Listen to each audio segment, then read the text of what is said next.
Hi, my name's Beatrice. 2 months ago, I came home early from work and saw my grandmother on her knees, scrubbing the kitchen floor. Her palms were bleeding, bright red smears across the tile. My stepmother stood over her with a bucket in one hand and a threat in the other. If you speak, your grandson's ashes vanish. That was the moment I realized something I can't unsee. And couldn't unhear either. They weren't just trying to erase her, they were erasing everything. My father's will, our home, even his memory. But how did we get to this point? How do you sit at dinner with people who drug your grandmother, then tell you to smile for a family photo? Would you have stayed quiet too? Or would you have hit record? It was hotter than usual that morning in Charleston. The kind of sticky, heavy heat that hung in the air like something unspoken. I left the gallery earlier than expected. A client had canceled last minute, and I didn't feel like waiting around to pretend I had anything else to do. I remember pulling into the driveway, the sky too bright, the house too quiet. That's when I felt it. Something was wrong. The front door creaked open under my hand. I stepped inside and immediately noticed it. Silence, except for a soft, wet sound coming from down the hallway. A muffled cough. Then again, scrubbing. I moved slowly, my sandals barely making a sound on the hardwood floor. The air smelled faintly of bleach and something else. Something metallic. The hallway seemed longer than usual. I stopped just before the kitchen door, heart pounding for reasons I didn't fully understand. I heard it again. Scrubbing. Deliberate. Forced. And then, her voice. Clean harder. You missed a spot.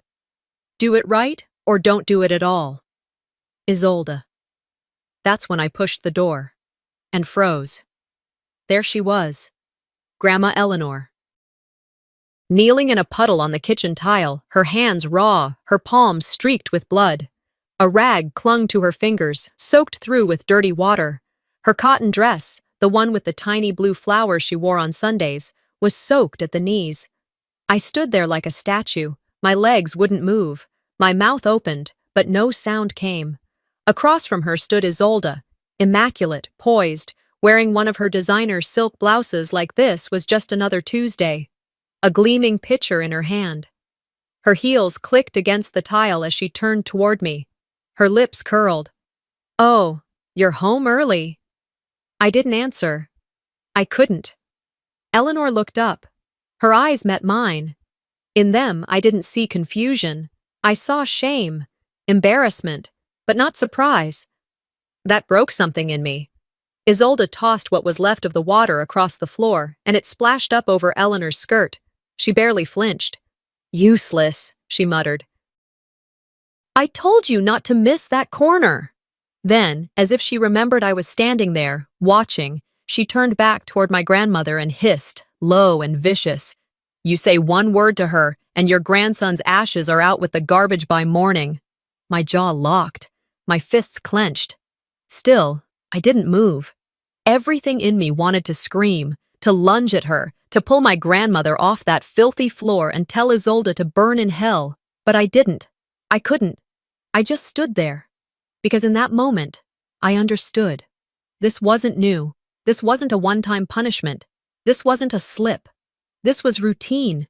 She knew how to kneel. She didn't wince at the bleach. She knew not to cry. That was the worst part.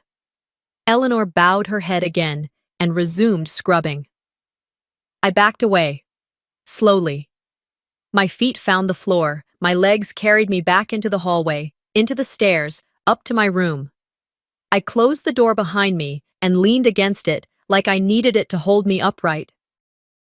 And then, just like that, everything started spinning.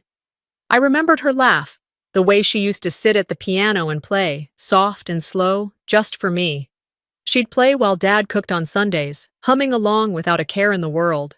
She used to wear pearls and perfume, and she always sat up straight, no matter how tired she was. She hadn't changed clothes in 3 days. I remembered Isolde before Dad died. Quiet, civil, like she knew she didn't belong and wasn't ready to challenge that fact yet.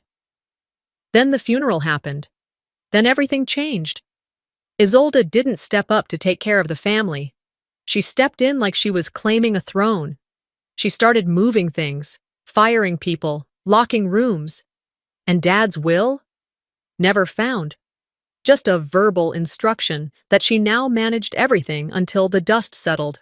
Well, the dust never settled. It just buried us.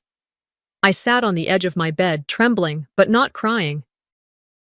I stared across the room at the framed picture on the wall, Dad, Eleanor, and me standing in front of the piano. I hadn't looked at it in months. Now I couldn't look away. I didn't know what I was going to do, but I knew I couldn't do nothing anymore. For a while, I just sat there, frozen, not thinking, not planning. Then I stood up.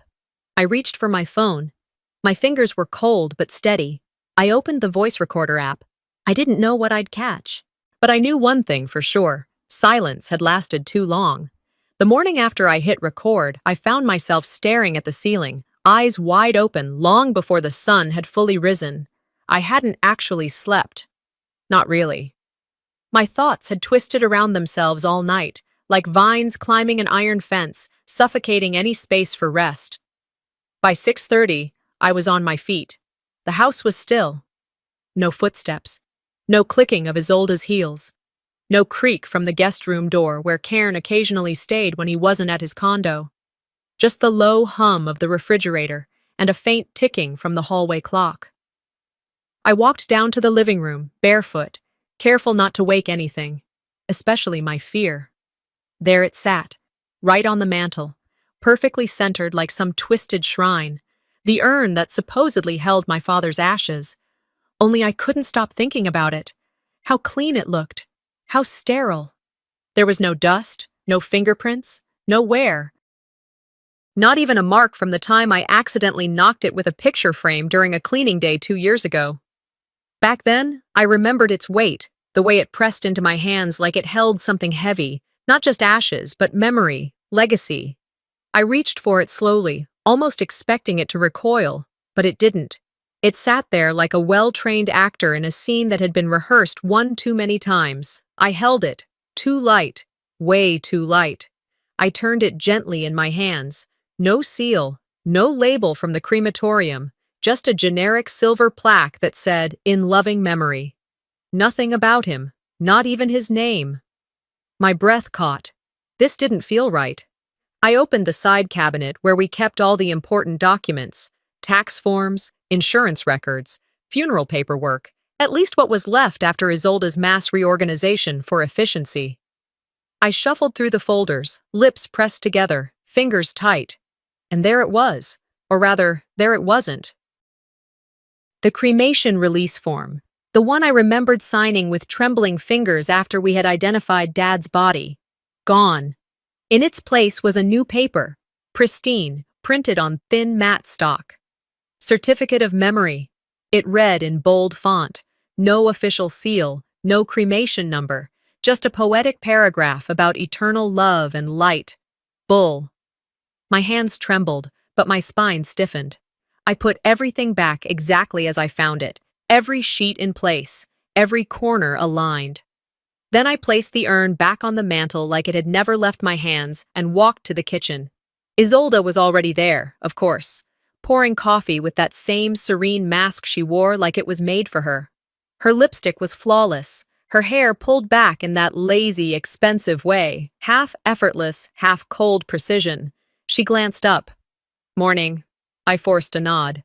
Opened the fridge, poured myself orange juice just to give my hands something to do. Then I leaned against the counter. "Did the crematorium ever send the second copy of Dad's ashes confirmation?" I asked, as casually as if I were asking about the weather. She didn't flinch, didn't blink, didn't even look surprised. "You really ought to stop digging up what's been laid to rest," she said without looking at me. And then she sipped her coffee. Like that closed the conversation.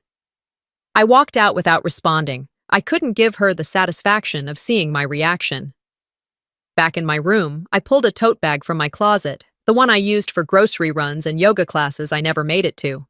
I wrapped the urn in 2 old scarves and tucked it inside. Then I changed into jeans and a neutral sweater, something forgettable. I pulled my hair into a loose braid, grabbed sunglasses, and slipped out the back door. The cremation testing center was 2 towns over, near a veterinary lab and across from a gardening supply store. I used my friend Kayla's name on the intake form and paid in cash. The technician, a woman in her early 50s, didn't ask questions. She took the urn, labeled it, and assured me they'd call within 48 hours. That night, I returned home late. I made sure no one saw me slip the bag, now empty, back into the house. The urn went back to its throne on the mantel. The illusion remained intact. I took a long shower, the kind where the water runs hot enough to fog up the mirror and dull your senses, but not enough to wash away what I knew. Around 10:30, I crawled into bed. I pulled the sheets up, turned off the lamp, and stared at the ceiling. It wasn't fear keeping me awake anymore. It was the sick, sharp realization that I might be living in a house built entirely on lies. At some point, I drifted off. Or maybe I just blinked longer than usual. Either way, I heard it. A soft shuffling noise outside my door. Not footsteps. More like a slow drag. Like paper against carpet. I sat up, heart quickening. Then, a pause. A light tap, once, and silence. I waited, counted to 10. Slipped out of bed and crossed the room. A folded sheet of white paper lay just inside the threshold, barely touching the edge of the rug. I picked it up. No name, no handwriting, just typed words in bold block font. Touch that urn again and you'll be the next to vanish. I stood there for several minutes, paper in hand, pulse steady, not scared, but certain. They knew I was looking. They wanted me to stop. But they didn't know me. Not really. By the time the call came, the rain had already started. It hadn't been a full-on downpour, just a steady, soft tapping on the window panes. The kind of rain that creeps in slowly, without thunder, without drama, just enough to remind you the sky holds secrets too. I'd spent most of the day pretending to work in my room. A couple of emails, a glance at my sketch pad. But really, all I could think about was that urn. And the note. The number on my phone was unfamiliar. I let it ring twice before answering. "Miss Murnane?" a woman's voice said. "Yes, this is she. This is Susan from the Forensic Cremation Service. You dropped something off a few days ago?" "Yes." My heart thudded once. "I've reviewed the sample personally. I wanted to speak to you directly. What you provided. It wasn't human remains." I sat down on the edge of my bed. "I'm sorry, what?" "It appears to be a mixture of fireplace soot and what might be ground animal bone. There's no traceable DNA left, but it's clear this is not standard cremation ash. I've seen this before, when someone's trying to fake it." She didn't need to say more. The air in my room thickened. I thanked her, ended the call, and stared at the floor. It wasn't him. The man we mourned, whose ashes sat in the middle of the living room like some holy relic, wasn't even in that house. I wasn't crying. It wasn't the kind of grief that broke your heart. It was the kind that broke your trust in every last person you lived with. I didn't want to be inside that house anymore. I grabbed my raincoat and headed toward the basement, not the finished side with the laundry room and extra freezer, but the back half, where my father's old music room still held what Isolde hadn't touched. The piano sat untouched, keys dusty, the stool pushed slightly askew like someone had left in a hurry. I turned on the overhead bulb, its glow yellow and weak, casting long shadows along the concrete floor. I didn't know what I was looking for. Maybe nothing. Maybe everything. I moved to the bookshelves first, pulling gently at the spines, scanning each shelf. Most were old sheet music and vinyls, some classical, some blues. He used to play on Sunday mornings. I used to dance around the room with a stuffed bear, Eleanor clapping along. That was before Isolde. Near the bottom shelf, wedged behind a stack of photo albums, I saw a plastic envelope. I pulled it free. Inside was a USB stick, labeled in thick black marker, June 6th, for Eleanor only. My hands tightened around it. That was my parents' anniversary. I didn't say anything. I just slipped it into my coat pocket and made my way back upstairs. I waited until nightfall, when I was sure Isolde was in her room with her glass of wine and Karen was off wherever he always was, and I locked my door. I plugged the USB into my old laptop. There were 2 video files. One was less than a minute long, just a scan of a will. dated 2 weeks before my father's death. It named Eleanor and me as joint heirs. Not a word about Isolde. I saved it to the cloud immediately. The second file was longer. My dad sat in the living room, wearing his usual navy sweater. He looked thinner than I remembered. His hands trembled a bit, but his voice was steady. "If you're watching this, I'm probably gone." I stopped breathing. "I made this in case things didn't go the way I hoped. I know Isolde has charm. I know she knows how to say the right thing to the right people. But Beatrice, you were always the light Sarah left with me. You see through the noise. That's what scared her." He paused, blinked slowly. "Don't let them erase you, or your grandmother. You hear me? Don't let them turn you into a guest in your own life." The screen shook a little, like he adjusted the camera himself. "And if they come for everything, remember the password, 05 Eleanor June." The video ended there. I sat in silence for a long time, not crying, just sitting, absorbing the weight of what I now knew. Eventually, I grabbed a flashlight from my nightstand and crept down the hallway toward my father's old study. The room had been locked for months. Isolde claimed it was under reorganization, but the key was still where he always kept it, tucked in the back of a book titled Trust's Estates. I unlocked the door and entered. The air smelled of dust and wood polish. Against the wall stood the old safe, brown, metal, with a spinning combination dial, but next to it, just under the baseboard, was the backup digital lockbox. My dad was cautious like that. I typed in the code, 05 Eleanor, June. The light turned green. The door unlatched. Inside was nothing. No folders, no documents. Just a half-burned photograph of me and Dad at the piano, and a ripped envelope addressed to B. I dropped to my knees. Everything else had been taken. "Should have stayed a good girl," came a voice from behind me. I turned. Isolde stood in the doorway, barefoot, wineglass in hand, robe tied loosely around her waist. "You always did like to snoop. Thought I wouldn't notice?" I didn't answer. She walked over, picked up the photo with 2 fingers, held it to the light. "Do you know how easy it is to make people forget? All it takes is silence, a few signatures, a couple of favors." "You switched his ashes," I said quietly. She looked at me like I'd told her the weather. "What a dramatic thing to say." I stood up, closed the safe.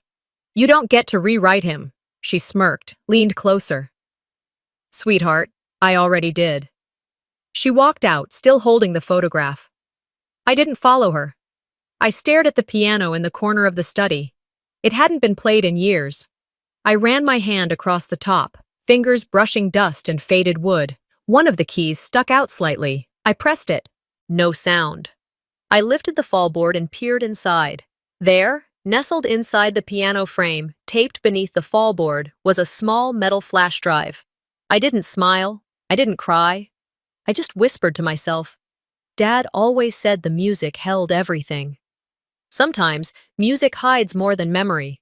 Sometimes it hides the truth. I stared at the little flash drive for a long time before plugging it into my laptop. The casing was scratched, almost rusty at the edges, clearly hidden for years. I sat at my desk, lights off, only the soft hum of my computer and the echo of rain tapping the glass outside to accompany me. The first file was a video. It opened with the familiar shape of my younger self, barely a teenager, hunched over the old upright piano in the den. My fingers hesitated on the keys, unsure, as Dad sat beside me, nodding gently, Grandma Eleanor standing behind us with her hand resting softly on my shoulder. I could hear Dad's voice in the background, coaching me, not just in music, but in patience. "You don't have to be perfect, Bea, just honest." The camera panned slightly, catching Eleanor's smile, quiet, proud, the kind only grandmothers carry when they believe in you before you believe in yourself. The second file was a scan of something far less nostalgic, a legal document, a draft will. It was dated just 2 weeks before Dad's death. My name and Eleanor's were typed clearly at the top, joint beneficiaries. Nothing about Isolde, no mention of Cairn. I checked the metadata. The file hadn't been edited. It was real. The air in my lungs left me in a long, uneven exhale. I saved it to 3 places: cloud, external drive, and a secure folder in my email. I wasn't going to let this one disappear. By the time I rejoined the household for dinner that night, my thoughts were louder than the clinking of silverware. The dining table had its usual players: Eleanor, silent and small in her chair, barely lifting her fork; Isolde, poised at the head like she'd always belonged there; and Cairn, across from me, acting like he hadn't just abandoned the very bloodline that raised him. Halfway through a spoonful of mashed potatoes, he looked up and said casually, "Mom, should I bring the car around for tomorrow's appointment?" My fork stopped midair. I turned my head. "What did you just call her?" He blinked once. "I said Mom." Eleanor's hand trembled, her spoon slipping back into the bowl with a small splash. Isolde didn't even hide the smirk. "It's about time he stopped pretending, don't you think?" The room fell into an eerie silence, like a bell had just rung after a funeral. "I didn't know we were pretending," I said flatly. Cairn shifted uncomfortably. "Look, Bea, it's just, she's been more of a mother to me than anyone else." I laughed once. A short, bitter sound. "You were 26 when she married Dad." Isolde sipped her wine. "Blood doesn't always mean family, sweetheart." "No, but betrayal usually does." Her eyes met mine. For the first time, she didn't blink. After dinner, Eleanor and I sat in the back garden. The storm had passed, leaving behind puddles and broken leaves. She pulled a small envelope from her sweater pocket and handed it to me. "I wrote this for you. I started it when your father passed," she said, voice barely audible. I wasn't sure when you'd need it." I held it gently, already feeling the weight of her words before reading a single line. "I wanted you to know you've always been the one who stayed, the only one who saw me," she whispered. I kissed her temple and promised I'd read it that night. We sat together for a while, the sky growing darker, the air finally cool. Later, back in the kitchen, I heard the sliding door open. I turned, expecting Eleanor. It was Isolde. She walked straight over, grabbed the envelope from the counter where I'd left it for just a moment, and without saying a word, lit a match. "No!" I rushed forward, but she was already holding the flame to the paper, letting it burn slowly as it curled and blackened in her manicured fingers. "Old people say a lot of things," she said smoothly. "Doesn't make it true." I stood there, stunned, watching the ashes fall to the tile like snow that burned. Eleanor entered moments later, saw the remains, and didn't say a word. She just sat down, her shoulders folding in on themselves. I gathered what little was left, the burned edges, the bits that hadn't turned to dust, and placed them in a small dish on the table. "She may run this house," I whispered to Eleanor, "but she doesn't own what we remember." That night, while the rest of the house slept, I pulled the voice recorder from my drawer. It had dust on it, just like the piano had. I hadn't used it in weeks. But I charged it, reset the file history, and tested the mic twice. Then I placed it under the dining room table, taped to the underside with care. They like to talk when they thought no one was paying attention. Let's see how they sound when no one's watching. The following morning started quiet. Too quiet. The kind of quiet that doesn't soothe but scratches at you, as if the house is holding its breath before a storm. I came downstairs with the same routine I'd repeated every day for weeks. Check the dining room recorder discreetly, make sure the piano flash drive was still hidden, grab coffee, keep my head down. But when I turned the corner to go back up and get dressed, I stopped. My bedroom door was locked. The handle, which normally turned without resistance, was stiff. I tried again. Nothing. I looked down. A cardboard box sat on the floor, flaps folded back. Inside were my folded sweaters, a hairbrush, the notebook I kept on my nightstand, and a half-empty bottle of the lavender lotion Eleanor had gifted me last Christmas. I heard the back door open behind me, Cairn. He didn't say anything at first, just leaned in the doorway with his arms crossed like he was waiting for me to throw a tantrum. "New arrangement," he said, voice flat. "Mom wants her space." "Her space?" I echoed, blinking slowly. He nodded toward the window. "Guest shed. It's cleaned out. There's power. Should be enough." I just stared at him. "You're not serious." "She said it was this, or, well, Let's not make it messier than it has to be. Messy. That word again. Cairn's favorite. He always used it as a shield, like if he called it messy, then he wasn't part of the problem. Just a bystander. A clean observer. You know what she's doing, I said, quietly. His jaw tensed, but he didn't answer. I didn't fight it. I didn't beg. I took the box in my arms and walked outside. The morning was damp, air thick from rain the night before. The sun hadn't quite broken through the clouds yet. The shed sat at the far edge of the backyard, an old gardening shack that Dad had once promised to convert into a reading room. He never got to it. Isolde had turned it into storage, then forgotten it existed until now. Inside, the air was musty. One window, cracked. A thin twin mattress with a faded quilt. A lamp with a wobbly neck. No internet. No heat. I set the box on the floor and sat on the edge of the mattress. There was a mirror on the far wall, oval, old, chipped at the corners. I walked toward it and stared. The woman staring back didn't look like someone who'd been reassigned. She looked like someone who was taking notes. That night, the wind picked up again. The trees outside the shed creaked and leaned. I had wrapped myself in the quilt and was sketching the house floor plan in my notebook, noting where I'd already hidden audio recorders. Around midnight, I heard it. A shuffle, then a small clink. I sat up, heart steady, not afraid, just alert. I opened the door and looked down. The mirror, the one from inside the shed, lay shattered at my doorstep, carefully arranged in a rough oval shape, shards glinting in the moonlight. On top of the largest shard was a handwritten message, scrawled in marker. Old ghosts should know when to stay buried. I crouched, picked up the piece. Blood beaded at my finger, but I didn't flinch. I didn't clean it up either. I left it as it was, walked back inside and grabbed my notebook. I started writing. Dates, details, conversations, things Cairn had said, things Isolde had done. Not just what they did, but how they did it. The pattern. The psychology. Every little method of control they deployed like clockwork. It wasn't journaling anymore. It was preparation. I drew a new map, highlighting blind spots in the hallway, places where sound traveled better. I marked where I'd place the next recording device. That same night, once the lights in the main house were off, I made a call. The number was still saved under M for Lawson, Dad's estate. It rang twice before a tired, older voice picked up. Lawson here. Hi, it's Beatrice, Murnane.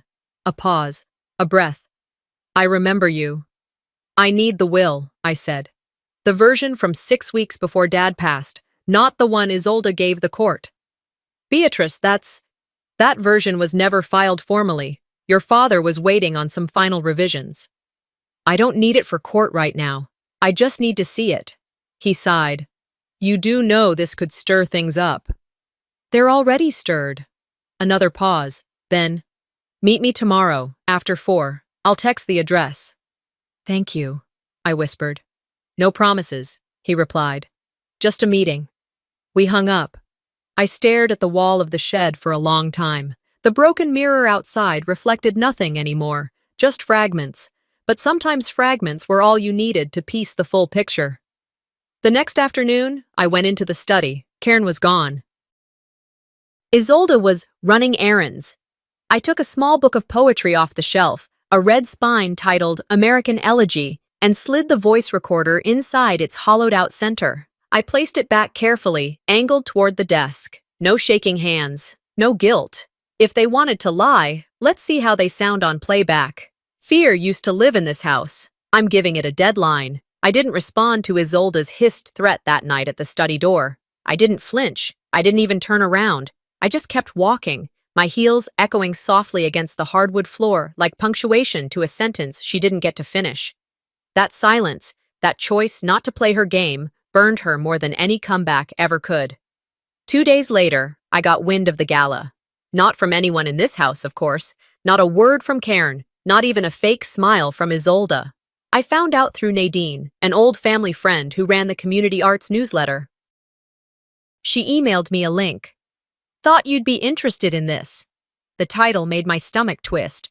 A Legacy of Resilience, honoring the life and vision of Daniel Murnane. I clicked. A tribute to my father, hosted by Isolde, coordinated by Cairn's media firm, and scheduled to be held at the West End Conservatory, the same place Dad used to play charity piano concerts. I wasn't on the list. Neither was Eleanor. But there she was, Isolde, on the website banner, smiling beside my father in a heavily edited photo, one I knew had once included me and Eleanor. We'd been cropped out. Just like that. I scrolled down to the promotional video. The music swelled, photos faded in and out, Dad at his desk, Dad on stage, Dad cutting the ribbon at the gallery opening. Not a single shot of Eleanor, not one of us at family dinners, nothing of our Sundays in the piano room. She had rewritten him. "They're erasing everything," I whispered to myself, gripping the desk so tightly my knuckles blanched. That evening, I pulled out the old gallery badge Dad had given me when I was 20. My official Daughter of the Artist pass, he'd called it. I tucked it into my purse. The next day, I dressed carefully. Black dress, modest heels, hair down but pinned at the sides. I walked past security at the gala with the quiet confidence of someone who belonged, because I did. Inside, everything looked staged. Photos of Dad lined the entryway, printed in glossy black and white. Isolde's voice filtered through the speakers in the lobby, narrating like she had lived every moment with him. I kept my head down, moving through the crowd like smoke. Familiar faces passed by, people who'd once come to our home for Christmas parties, who'd toasted to Eleanor's pies, who'd told me how proud Dad was of me. Now they avoided eye contact, either too complicit or too afraid to acknowledge what they knew. In the green room behind the stage, I found Eleanor. She sat alone in a folding chair, a cardigan wrapped tightly around her shoulders. Her dress was a shade too plain, her shoes not polished. "You weren't invited," I said softly. She looked up. "Cairn said it might confuse people. Too many emotions. Bad optics." I swallowed the bile in my throat. She reached for my hand. "I'm tired of being erased." I nodded. "So am I." Moments later, we heard the applause. The lights dimmed. Isolde's voice took the stage. "I stand here today, not just as the wife of a visionary, but as the steward of his dream." I stepped forward. She didn't see me until I was beside her. A second mic sat on its stand, waiting. I took it. "Let's talk about whose legacy this really was," I said, clearly. Gasps swept the room like wind through dry leaves. Isolde froze. I didn't yell. I didn't need to. I spoke evenly, naming dates, facts, the version of Dad's will I had uncovered, the footage I now carried with me, saved in multiple places, accessible in a heartbeat. I talked about Dad's final projects, the people who had helped him, not just Isolde and Cairn, but the gallery staff, the students he mentored, Eleanor. Some of us didn't need a press release to matter to him, I said. A few phones were lifted, some people turned away, but more of them leaned in. When I finished, I placed the mic gently back on the stand and walked off stage. I didn't look back. As I stepped into the crowd, I spotted Eleanor standing at the edge of the audience. She didn't smile, she didn't cry. She just breathed, deep and steady. She was seen. Isolde caught up with me near the rear hallway, her face tight, her hands clenched around her clutch like she wanted to crush it. "You've made your choice," she hissed, stepping closer. "Now watch what I do with mine." I stared back at her, not afraid, not angry, just certain. "That's the difference between you and me," I said quietly. "I'm not afraid of being remembered for the truth." She turned sharply and walked away, heels striking the floor like she meant to leave cracks behind, but she couldn't erase what had already been said. The storm didn't hit that night, but it started moving closer. 2 mornings after the gala, Eleanor forgot how to finish her coffee sentence. We were sitting at the kitchen table, just the two of us, and I had asked if she wanted sugar. She looked at me blankly, then started to say something, paused mid-thought, and just stared into her cup. "That little," she began, then blinked twice. The scoop thing. For the..." Her hand hovered in mid-air like her brain was buffering. I watched her for a moment, nodding slowly, trying not to show the wave of nausea curling in my stomach. It wasn't her age. Eleanor was sharp. She could still quote the first line of every novel in the den by memory, but that morning, something in her eyes had changed, like she'd been fogged over. And it wasn't just once. That day, she asked me 3 times if I'd seen the red cardigan she always kept by the coat rack. It was on her lap the whole time. By afternoon, I found myself rifling through her pillbox. I'd never bothered to check it before. I'd trusted the labels, the setup, the consistency of dosage. But now I noticed 3 of the bottles didn't match the prescriptions from Dr. Klein's office. One didn't even have a label, just a red dot. I didn't say anything. Instead, I slid 2 of the pills into a sandwich bag and drove across town to visit Marie Geller. Marie was my old high school chemistry teacher, now semi-retired and managing a small compounding pharmacy outside of town. She didn't ask too many questions, which made her the right person to see. She looked at the pills through her reading glasses and whistled low. "Who gave these to your grandmother?" she asked, not looking up. "I was hoping you'd tell me." "These aren't memory pills, not even close." She tapped one against the glass jar on her desk. "This one's a sedative. Very strong. This other one is actually a discontinued tranquilizer. Hard to get unless someone's repackaging or paying cash under the table." I clenched my fists. Marie leaned forward, lowering her voice. "You didn't get these from a licensed pharmacy, Beatrice. Someone's either dosing her to keep her quiet or to make her seem incapable." I didn't need her to spell it out. I already knew. I thanked her, slid the bag into my coat pocket, and drove back home in silence, fingers tightening around the wheel at every red light. That night, after helping Eleanor to bed, I locked myself in the shed and pulled out the medical folder. Dad used to keep all his paperwork in color-coded folders: green for taxes, blue for house expenses, red for health. The red folder was still in the cabinet. I opened it. There they were. Appointment slips, old test results, and prescriptions all dated with Eleanor's name. But starting 6 months ago, I saw something strange. Every note had been initialed CM. Cairn Maddox. Somewhere along the line, he had become her medical proxy. And I hadn't even known. My throat tightened. They weren't just stealing my father's voice anymore. They were dismantling Eleanor, slowly, legally, and without making a sound. The next morning, I began planting devices. One recorder went into the book I'd already hidden inside the study bookshelf. Another I taped beneath the side table next to Eleanor's chair in the sunroom. But the third one mattered most. Eleanor had a favorite pillow, a faded beige one, with little blue vines stitched along the edge. She kept it with her wherever she went, on the couch, in the den, sometimes even outside. It smelled like her perfume and winter laundry. I made a tiny incision in the seam and tucked the micro recorder inside, securing it in place before stitching it closed. It would activate with voice triggers and transmit data wirelessly to my backup drive. I wasn't waiting for another confrontation. I was building a record. By the afternoon, it rained again. Everyone else was gone. Cairn to meetings, Isolde claiming she had errands. I was home. I watched the monitors from the shed. That's when I caught it. The living room camera blinked on. Audio only, but clear. Isolde's voice came through, hushed but sharp. "Take your pills," she said. "The ones I give you. Not the ones Beatrice thinks are helping." There was a pause, then another sentence, colder than anything I'd heard from her mouth before. "If you say anything, I'll take away the picture of your son, too." I sat back, heart racing. She knew exactly what she was doing. It wasn't impulse. It wasn't frustration. It was methodical. It was power, calculated, cruel, untraceable, unless someone had the nerve to catch it. I closed the laptop slowly. Then, I did what I knew I had to do. I uploaded the audio to a private cloud folder and labeled it Insurance. Then I opened my email, attached the file, and scheduled a send for 48 hours later. Subject line: "If I disappear."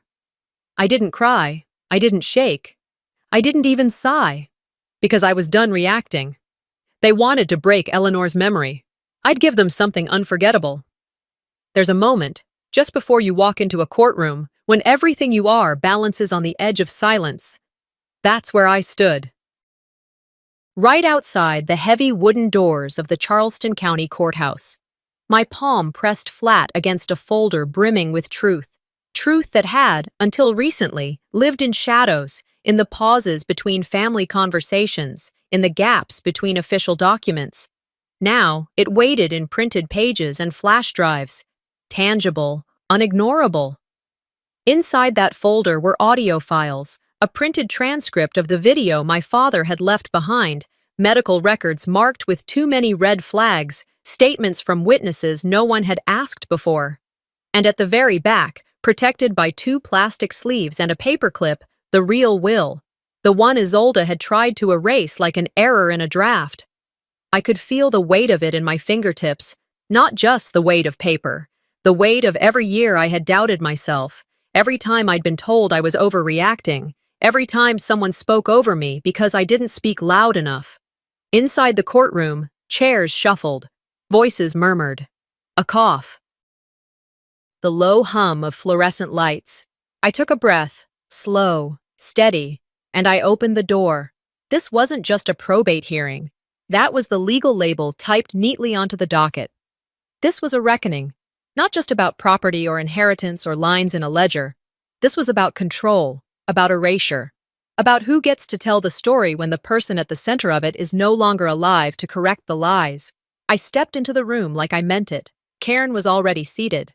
Third row from the front, arm draped lazily across the back of the bench like he was attending a board meeting. He wore that same expression he always did, half bored, half bulletproof, as if court was just another meeting on his calendar. Isolde sat beside him in navy silk, her pearls catching the overhead lights. She didn't look at me as I passed. She didn't need to. Her spine stiffened, her jaw tightened. She knew I was there. I sat at the petitioner's table, alone. For a moment. Then the side door opened, and a thin man in a gray suit walked in, his gait slow but deliberate. Mr. Hallberg, the longtime assistant to my father's attorney, who had recently passed away. He said nothing, didn't smile, just placed a heavy brown envelope on the table in front of me and nodded once. That was enough. The judge entered. A woman in her late 60s with silver-streaked hair pulled back into a low bun and eyes that had seen too much to be easily impressed. Her voice, when she called the room to order, was calm but cut through the air like a scalpel. We began.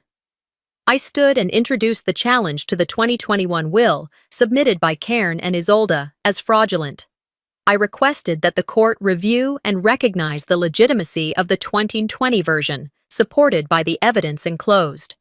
Hallberg handed the envelope to the bailiff. The judge accepted it without expression.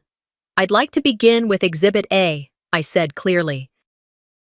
A series of audio recordings taken within the Murnane home over the past 2 months. The room shifted. A small tech console in the corner blinked to life. A speaker crackled, and then Isolde's voice, not defensive, not nervous, sharp, cold, commanding. Take your pills, the ones I give you, not the ones Beatrice thinks are helping. A beat of silence. Then, if you say anything, I'll take away the picture of your son too. The room gasped. Several heads turned toward her. Someone whispered something under their breath. The judge raised one hand for quiet, but didn't look away from the screen. Exhibit B. A video loaded.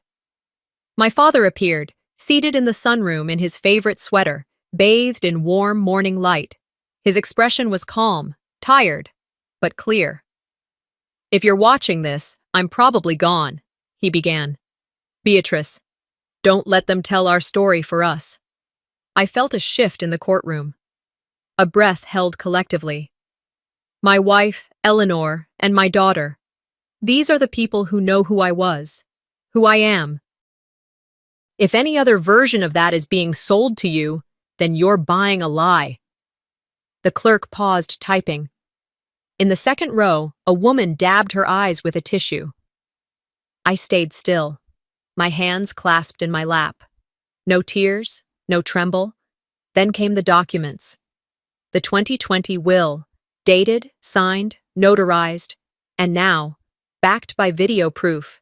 His voice, his face, his intent. The judge took her time, reviewed each page, asked brief, surgical questions, clarified dates and signature placements. Then she leaned forward. This court finds that the 2021 will was submitted under misrepresentation and with clear intent to defraud, she said. Her gaze shifted, straight to Isolde. This hearing is no longer confined to matters of probate. It is now a matter of criminal investigation and prosecution. There was a sharp intake of breath. Karen turned rigid beside her. The judge's voice didn't waver. Isolde Ray will be remanded to custody pending trial on charges of elder abuse, coercion, and falsification of estate documents. The bailiff moved swiftly. The cuffs clicked softly. Isolde stood, but didn't fight.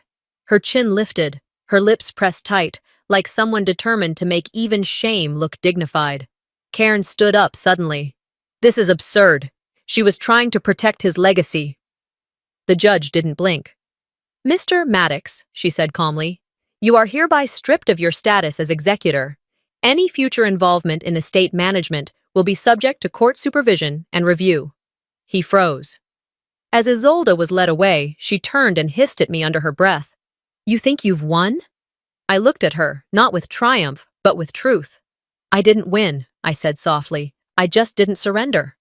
People began to stand. Some whispered, others avoided my eyes. Then, from somewhere in the back, one sound broke the hush. A single clap. I turned. The court reporter. She didn't smile, just stood beside her desk and clapped once more. Then another from the left row. And another. It wasn't applause for spectacle. It wasn't victory. It was relief, recognition, justice. I stood there as the soft rhythm of hands filled the room, not loud, not performative, just human. At the back of the courtroom, Eleanor sat still. She didn't cry. She didn't smile. She just exhaled, a full, deep breath. That was enough. Because not every story ends with applause. Some stories begin the moment silence is finally broken. It had been 2 months since the courthouse doors closed behind Isolde. 2 months since the cameras stopped rolling and the reporters packed up. Since Karen disappeared into the system he once used to climb his way into public favor. Since I last stepped inside a courtroom, not as a daughter grieving in silence, but as a woman finally ready to be heard. I stood now in the same house where everything had begun, though nothing about it looked the same. The walls had been stripped of the sterile white paint Isolde once insisted on, and were now washed in soft, warm tones, muted sage in the hallway, deep amber in the sitting room. New photos lined the shelves, not polished portraits, but memories. Dad playing piano in the middle of a laugh, Eleanor holding a young me up to hang an ornament on a too-tall Christmas tree. The ones we never displayed because they looked too casual, she used to say. The guest shed had been transformed into a small reading nook, filled with books Eleanor had kept hidden in boxes, some so worn the pages curled like they were breathing. On the wall near the piano room, a wooden plaque now hung, carved simply but deeply, the Eleanor Memory Music Center. I ran my fingers over the grooves in the wood, then opened the lid of the old upright piano. Inside, right where I had left it years ago, lay the sheet music to The Ash Grove, a folk tune Dad loved to hum on rainy afternoons. The corners were soft from use, penciled markings dancing between the notes. Still remember it? I asked, turning to Eleanor, who sat quietly on the bench beside me. Her smile was faint, but true. Only if you start. We played slowly, awkward at first, her left hand shaky, my timing a little off. But it didn't matter. The notes filled the house again, uneven and broken and perfect. That same week, I got a call from Mrs. Levette, the woman who had worked as our housekeeper for more than a decade before Isolde let her go without notice. She asked if she could stop by. I told her yes, of course, and baked a small batch of lemon muffins Eleanor used to love just in case. She arrived on Friday morning, slower than I remembered, cane in hand, but still sharp in the eyes. I didn't come to stir things up, she said, sitting at the kitchen table. I came to give back what I shouldn't have kept. She placed a small cardboard box on the table. Inside were envelopes, at least 2 dozen, addressed in Eleanor's familiar handwriting. Some were to Dad, some were to me. All of them, I realized, had dates spanning back almost 4 years. I was told to toss them, burn them if I wanted, but I couldn't. I couldn't unsee what she did, What she said, I figured, one day, someone would want the truth. She turned to Eleanor and gripped her hand gently. I'm sorry. I should have done more. Eleanor nodded slowly. You just did. That evening, I turned on the TV to check the weather. The station had already shifted to national coverage, but a local segment replayed quietly in the background. Isolde Ray, sentenced to 12 years without the possibility of parole. Her expression was blank as the camera followed her into the prison van. The reporter mentioned Cairn had accepted a plea deal, public record work in a different county, with no eligibility for a return to estate management for at least 10 years. I didn't smile. I didn't feel victorious. I just turned the TV off and sat in the quiet. I picked up a pen. For the first time in years, I wrote a letter to myself, not as a way to process pain, but as a promise to honor what had been lived through. I folded the paper and tucked it into a small box labeled Open in 5 years. Inside it, I placed 3 things. A copy of the old will, now legally recognized. A still from the footage of Dad saying my name. And the letter, ending with, you didn't need to win everything, you just needed to be brave when it counted. The next morning, the sun rose clearer than it had in weeks. Maybe it was timing, or maybe it was just the first morning I noticed it without the heaviness of waiting for someone else to decide who I was allowed to be. We hosted the community opening that afternoon. Neighbors trickled in slowly, faces hesitant at first, unsure if this was really the same place, the same family. Children ran through the garden Eleanor had replanted with help from a local school. Music played from the piano inside, no longer covered by a dust cloth. I didn't give a speech. There wasn't one prepared, but when the reporter from the local station asked if I had any words to share, I stepped in front of the window and simply said, this house was once a silence chamber. Today it sings. That was enough, because not all wounds vanish. Some just stop bleeding long enough to let you breathe again. Sometimes the worst betrayals don't come from strangers. They come from the people who sit across from us at dinner, who call us family while quietly pulling the rug out from under us. Beatrice's story reminds us that silence can protect injustice, but one voice, at the right time, can change everything. Have you ever felt erased in your own family? What would you have done if you were in her shoes? If this story moved you, subscribe to our channel for more powerful, true stories about resilience, justice, and redemption. Your support helps us keep sharing voices that deserve to be heard.